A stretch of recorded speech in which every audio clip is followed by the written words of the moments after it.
T40 sayalah suami itu. Sepasang kekasih halal itu sedang menikmati waktu mereka berdua. Saat ini mereka sedang di toko furniture. Seperti yang Hanaya minta ke Arga untuk membelikan pembatas ruangan. Agar ruang geraknya lebih leluasa di dapur saat ada tamu berkunjung. Dan sekitarnya jam 10 tadi mereka pun berangkat. Tak hanya ke toko furniture. Mereka juga menyempatkan ke pasar untuk membeli ikan dan sayuran. Jika mereka sedang bahagia. Berbeda dengan seseorang di tempat lain. Matanya membulat sempurna. Dia sadar akan ada tiba saat seperti ini. Tapi dia tak pernah mengira bahwa Hanaya dan Arga sudah berstatus suami istri dan undangan yang dia terima adalah undangan resepsi. Mama dan Papa udah tahu tentang ini. Tanya Bayu. Baru tahu juga sih beberapa hari lalu. Emang kenapa? Tanya sang papa. Kenapa semua baru tahu Ma? Pa? Tanya Bayu dengan nada kecewa yang sulit dia sembunyikan. Tak ada yang tahu Bei. Semua serba mendadak. Karena di saat Arga melamar wanita itu, sang ayah menjawabnya dengan ijab kabul. Sang ayah ingin dilangsungkan terlebih dahulu walau sebatas siri, jawab sang papa. Mereka satu pekerjaan. Dan sering bersama. Jadi sang ayah gak ingin terjadi sesuatu sebelum waktunya. Intinya tujuan mereka kan sama. Sekarang atau nanti niat mereka ya menikah. Dan saat harus mengurut surat, atau lainnya mengenai pernikahan. Mereka sudah sah, ujar sang papa menjelaskan. Emang kenapa Bei? Tanya sang mama heran dengan ekspresi sang putra. Dia adalah sahabat Bayu Ma. Dan Mas Arga itu sepupu Bayu. Tapi Bayu malah gak tahu. Jawab Bayu. Mungkin belum sempat memberitahu sayang. Mereka kan sama-sama sibuk, balas sang mama. Mama bisa melihat ada sesuatu yang Bayu rasakan. Suatu rasa yang berusaha Bayu sembunyikan. Tapi Bayu tak mungkin mengatakan semuanya. Menyimpan semua dengan rapat adalah keputusan Bayu. Bayu pun beranjak dari posisinya saat ini menuju kamar. Pa, apa gadis yang Bayu suka selama ini itu istri Arga? Tanya sang mama saat Bayu telah masuk ke kamar. Huas mama kalau ngomong. Hati-hati. Pa dia nampak sangat kecewa pa. Dia pernah bilang menyukai temannya kala waktu sekolah dulu. Ah yang benar, masa iya sih Ma? Jika benar wah papa jadi bingung. Tapi semoga itu gak benar lah. Di dalam kamar Bayu tak henti melihat foto pernikahan Hanaya dan Arga. Masa ini cepat atau lambat memang akan terjadi. Tapi haruskah secepat ini? Tanya Bayu dalam hati. Ikhlas.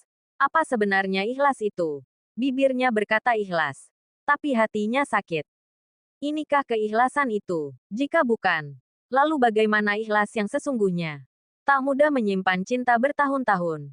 Tapi berujung pada kekecewaan. Siapa yang harus dia salahkan? Hanaya tak pernah minta untuk dia cintai. Bahkan Hanaya sudah meminta Bayu untuk jangan berharap jauh dengannya. Inikah ikhlas? Sedangkan diri ini masih menyimpan rasa sakit. Ternyata ikhlas itu tak mudah seperti saat kita mengucapkannya. Tok, tok, tok. Terdengar suara pintu kamar Bayu diketuk. Sayang, Mama boleh masuk? Tanya sang mama. Masuklah Ma. Jawab Bayu. Bayu nampak sedang duduk di tepi ranjang. Dan Mama pun menghampirinya. Kenapa? Coba jujur. Tanya sang mama sambil mengelus punggung sang putra. Gak kenapa-napa Ma. Lagi pengen sendiri aja. Jawab Bayu dengan berusaha tetap tersenyum. Apa dia wanita yang sudah kamu suka sejak masa sekolah? Tanya sang mama. Bayu kaget dengan pertanyaan sang mama. Ma, ikhlas itu sebenarnya bagaimana? Seperti apa? Tanya Bayu. Sang mama tersenyum mendengar pertanyaan sang putra.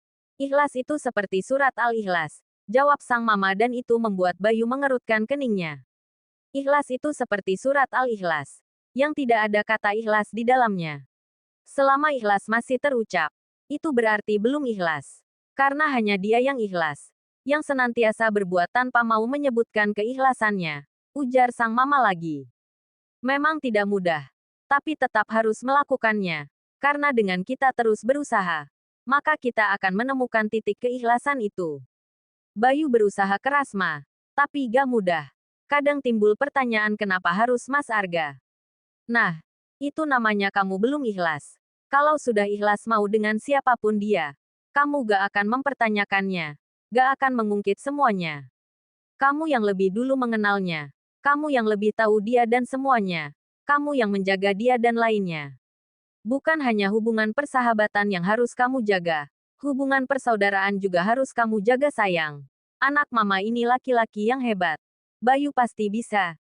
Jika belum bisa sepenuhnya hari ini, jangan menyerahkan. Masih ada hari esok, tapi tetap positive thinking. Sang mama menasihati sang putra dengan sangat hati-hati. Bayu memang tidak pernah menceritakan siapa wanita itu. Tapi setiap ditanya mengenai pasangan, wajah Bayu berbinar, menandakan ada seseorang yang sangat dia harapkan.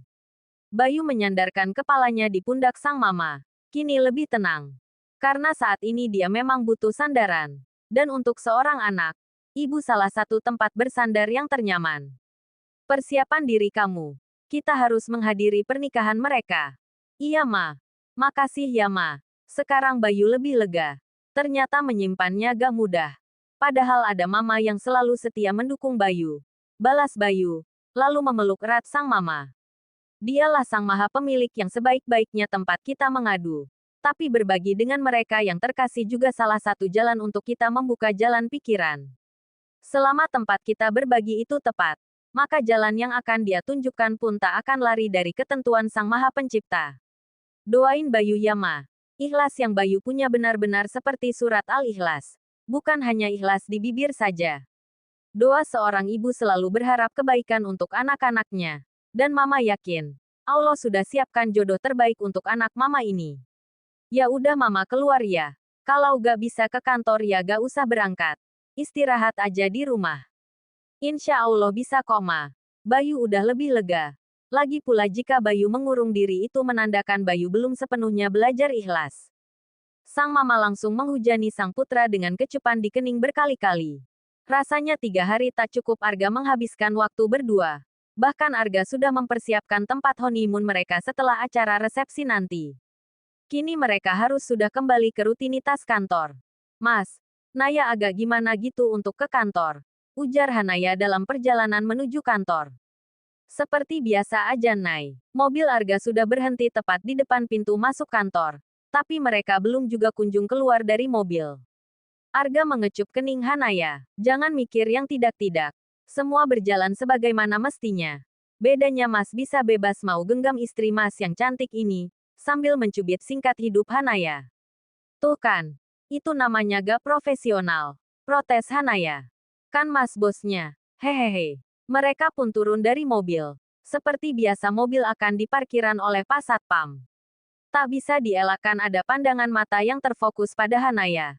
Tapi Hanaya berusaha bersikap seperti biasa. Saat mereka berjalan beriringan, tiba-tiba dihentikan oleh seseorang. Dialah sang asprinya Pak Bos, Pak Gani. Ga, kita kedatangan Pak Wilson. Dan dia ingin bertemu kita siang ini, ujar Gani.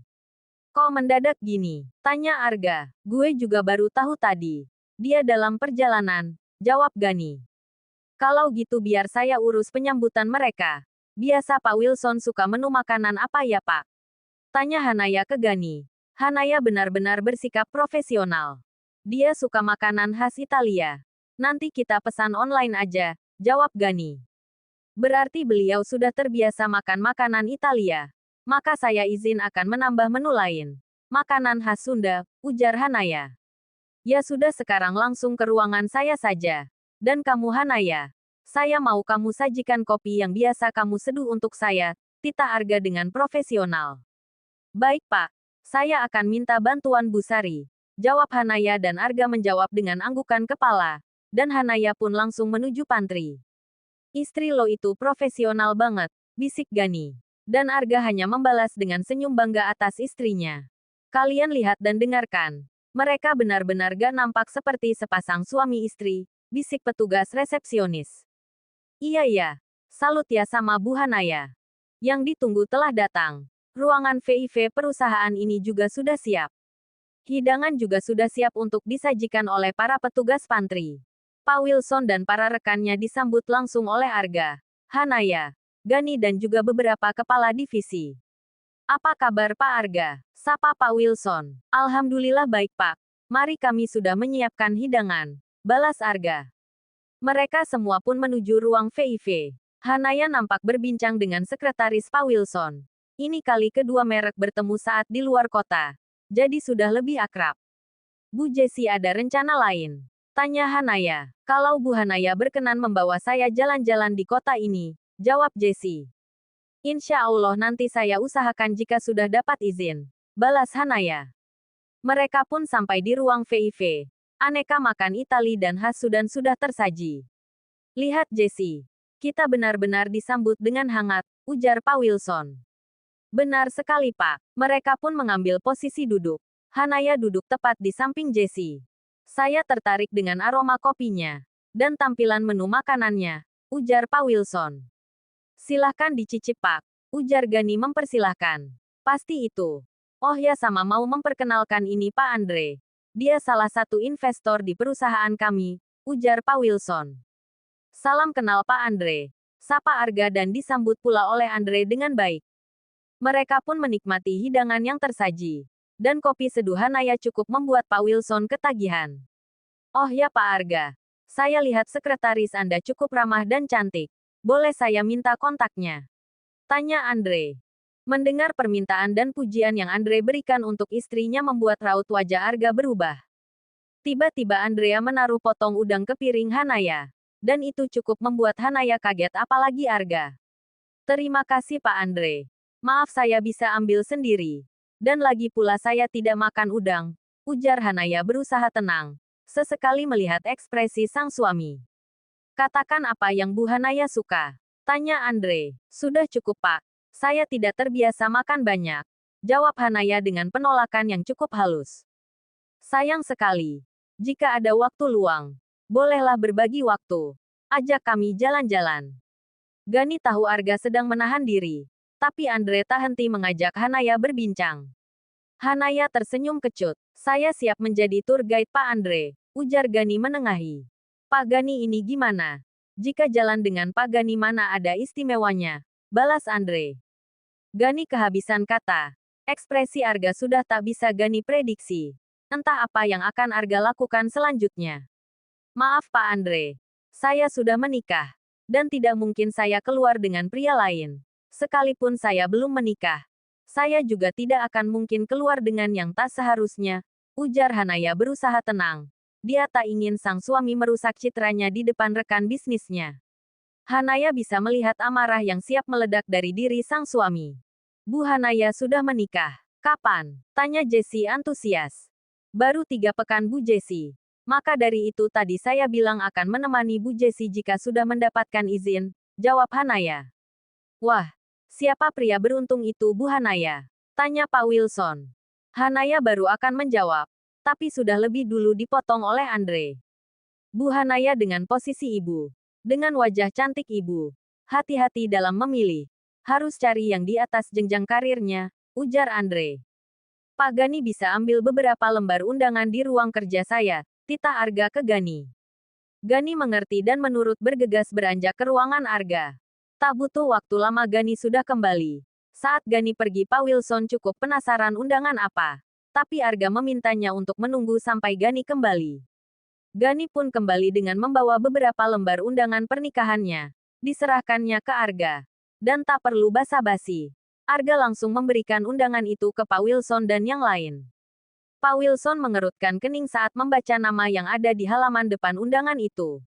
Ini undangan resepsi pernikahan saya dan Hanaya. Jika Pak Wilson, Bu Jessie, Pak Andre dan yang lain datang, saya persilahkan, ujar Arga. Semua terbelalak tak percaya dengan apa yang Arga ucapkan. Saya suami yang Pak Andre bicarakan tadi.